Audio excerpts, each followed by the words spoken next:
I know you were meant to stay in this place. Sometimes I find it hard to look at my own face. Maybe one day I will talk to you.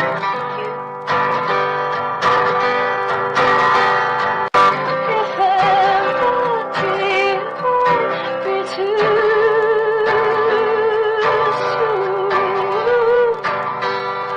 They say I'm soft and reasonable.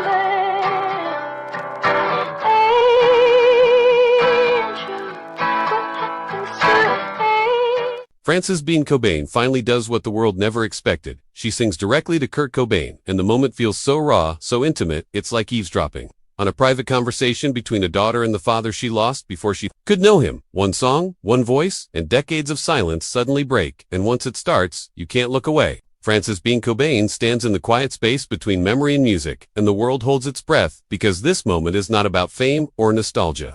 It is about a daughter reaching across time to touch the voice of her father, Frances Bean. Cobain has lived most of her life under the shadow of Kurt Cobain, a shadow that is heavy, painful, legendary, and impossible to escape. Yet in this moment, she does not run from it. She steps into it with calm courage and something close to Grace Francis. Bean Cobain sings not to impress, not to perform, not to recreate Nirvana, not to chase applause. She sings because some songs are letters, and some melodies are conversations, and some voices are bridges that connect the living to the lost. When Frances Bean Cobain sings to Kurt Cobain, it feels like the room changes. The air grows thicker, softer, heavier with emotion, because everyone knows what Kurt Cobain meant to the world, but only Frances Bean Cobain knows what he meant to her. She never really knew him the way fans think they did, yet she carries him in her blood. Her bones, her face, her quiet intensity, and when she opens her mouth, the sound is not Kurt Cobain, but it is shaped by him, influenced by him, haunted by him. Frances Bean Cobain does not try to sound like her father, and that is what makes it unforgettable. Her voice is gentle, restrained, fragile, but intentional. Every note feels like it has been thought through. Every breath feels like it has a memory attached to it. This is not grunge rage or distorted rebellion. This is something softer and more devastating. This is love mixed with absence. This is a daughter singing to a ghost she never got to grow up with but always lived beside Frances Bean Cobain grew up with. Stories instead of moments, photographs instead of hugs, lyrics instead of conversations. The world remembers Kurt Cobain frozen in time, young, angry, brilliant, and tragic, but Frances Bean Cobain grew up with the consequences of that tragedy, the silence. After the noise, the unanswered questions, the empty chair at birthdays, the knowledge that her father became a myth before he could become a memory. When she sings, it feels like she is asking him questions without words, asking him if he can hear her, asking him if he knows she survived, asking him if he knows she turned out okay. The song becomes a confession and a reconciliation. At the same time, Frances Bean Cobain has often kept her distance from the public narrative around Kurt Cobain. She has protected her private grief fiercely. But music has a way of unlocking doors that words cannot, and in this performance, she allows the world to witness something rare and intimate. The audience is not just listening, they are intruding gently, respectfully into a sacred exchange. The lyrics feel chosen carefully, as if each line has passed through years of reflection, pain, healing, and acceptance. Frances Bean Cobain sings with the weight of history on her shoulders, yet she never buckles under it. Instead, she transforms it into something human, something tender, something real. There is no anger in her voice, only understanding. There is no accusation, only acknowledgement. She is not blaming Kurt Cobain. She is meeting him where he is, frozen in time, and offering him her present. The power of this moment lies in what is not said. The pauses between lines feel louder than applause. The silence carries meaning. It feels like she is leaving space for him to respond, even though she knows he cannot. Frances Bean Cobain has spent her life negotiating her identity between who she is and who the world wants her to be, and in this song, she claims herself fully, not as Kurt Cobain's daughter, but as a woman who has processed loss and chosen expression over bitterness. The performance does not feel rehearsed, even if it is. It feels lived in, like something she has carried privately for years and finally allowed to breathe. Frances Bean Cobain sings with restraint, and that restraint makes it more powerful, because emotion that is held back often hits harder than emotion that explodes. The audience senses that this is not about entertainment. This is about closure, or maybe about learning to live without it. As the song continues, it feels like a timeline, collapsing past, present, and future, folding into one fragile moment. Frances Bean Cobain is no longer the baby in photographs or the name in headlines. She is a voice in a room, singing upward into the silence. Where Kurt Cobain exists now, she is telling him without saying it that she understands his pain, even if it hurt her. She is telling him she forgives him, even if forgiveness was not owed. She is telling him she carries his art but not his demons. The final notes linger like unanswered questions, and when her voice fades, it feels less like an ending and more like a quiet agreement between father and daughter across decades of absence. The room exhales, but something has changed.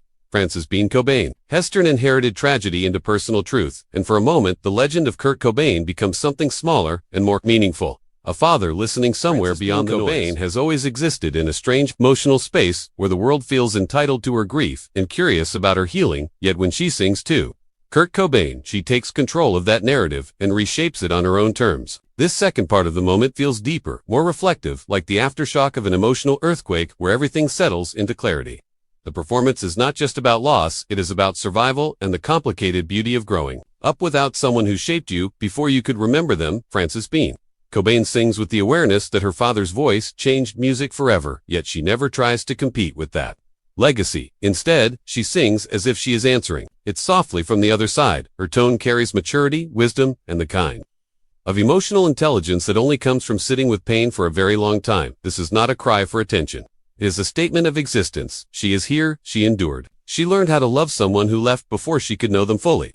The song feels like it is built from years of internal dialogue questions. She asked herself late at night thoughts. She never shared publicly moments where she had to reconcile admiration with abandonment. Bean Cobain does not romanticize Kurt Cobain in this performance. She does not polish the tragedy or glorify the pain. She treats him as a human being, flawed, overwhelmed, and lost, and in doing so, she reclaims him from the mythology that consumed him. The music becomes a mirror, where she sees both herself and her father reflected back honestly, without distortion. There is a sense of peace in her delivery, as if she has finally found a way to coexist with his memory without being defined by it. The audience can feel that this is not a wound being reopened, but a scar being acknowledged. The strength comes from how steady her voice remains, even when the emotion underneath is unmistakable.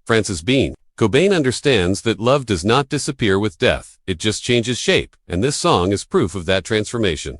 She sings as if she is carrying on a conversation that was interrupted decades ago, filling in the gaps with compassion. Instead of resentment, each lyric feels intentional, like a carefully chosen offering placed gently at the feet of a memory.